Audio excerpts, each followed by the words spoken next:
So, I needed a job. Badly. My last gig, writing jingles for a cat food company, went belly up. Turns out the market for tuna-scented symphonies is shockingly small. Who knew? Anyway, there I was, scouring the job boards, when I stumbled upon a listing for sales associate, socially conscious clothing boutique. It paid surprisingly well. Plus, they had free kombucha on tap. I polished up my resume, threw on my least stained shirt, and went for the interview. The store itself was like a Pinterest board exploded. Everything was organic, recycled, or ethically sourced from a remote Himalayan village. The air smelled faintly of patchouli and desperation. I met the owner, Brenda, a woman who looked like she hadn't slept since the last time someone criticized capitalism. Her hair was a mess of colorful scarves, and she wore enough hemp jewelry to supply a small commune. Brenda's eyes, however, were bright with the zeal of 1,000 revolutionaries. Little did I know, I was about to become a foot soldier in her woke army. Brenda, it turned out, wasn't just passionate about social justice. She was downright evangelical. This wasn't just a clothing store. It was a temple of progressive values, and I was about to become a high priest of hemp hoodies. Before I could even utter a word about my impressive collection of ironic t-shirts, she offered me the job. Welcome aboard. We're so glad to have a strong cisgender male voice on our team. Strong? Maybe. Cisgender? Sure, last time I checked. But a voice? Oh boy, was I about to find out. My first day on the job was like stepping into a gender studies seminar on hallucinogens. The staff was a veritable United Nations of diversity, which on principle is a good thing. However, Brenda took it to a whole new level. We prioritize marginalized voices here. What this meant in practice was that if you were a straight white male, you could pretty much forget about voicing any opinion ever. Unless, of course, it was to apologize for your inherent privilege. There was Maya, the non-binary barista, who communicated solely through interpretive dance and recycled coffee grounds.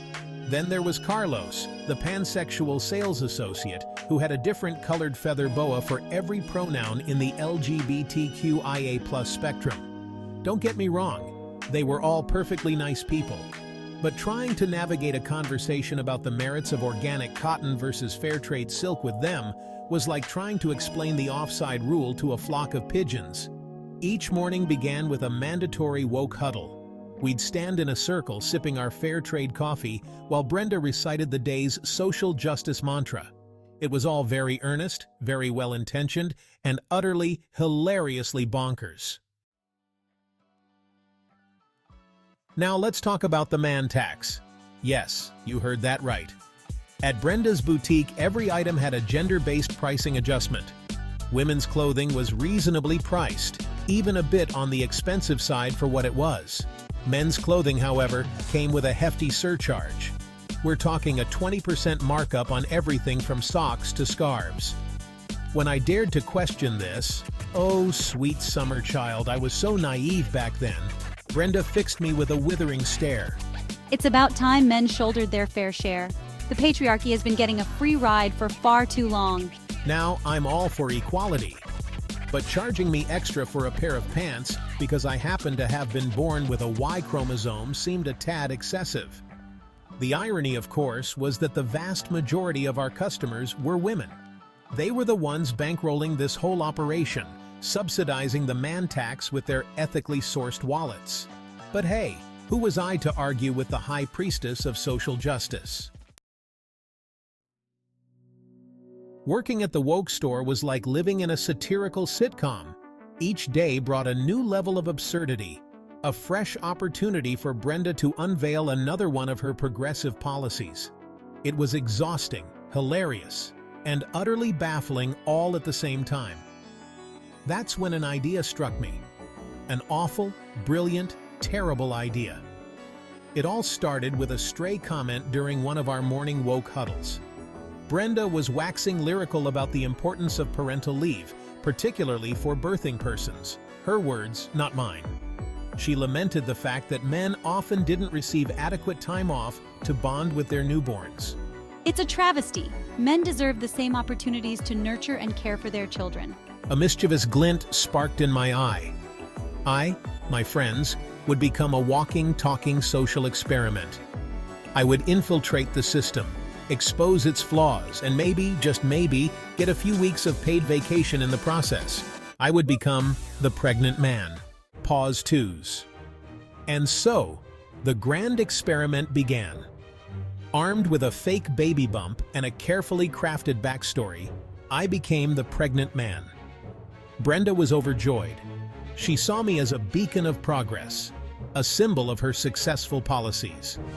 I played the part to perfection, attending every prenatal class, every doctor's appointment, and even joining the birthing person's support group.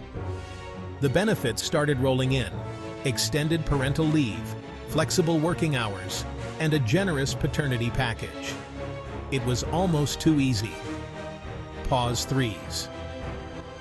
2 years later, I'm still riding the wave of progress. I've managed to secure every possible benefit without ever lifting a finger in labor. I've become a legend in the woke store, a testament to the power of progressive policies. Brenda continues to sing my praises, unaware of the irony that fuels my success. Pause twos. It's a strange, surreal victory.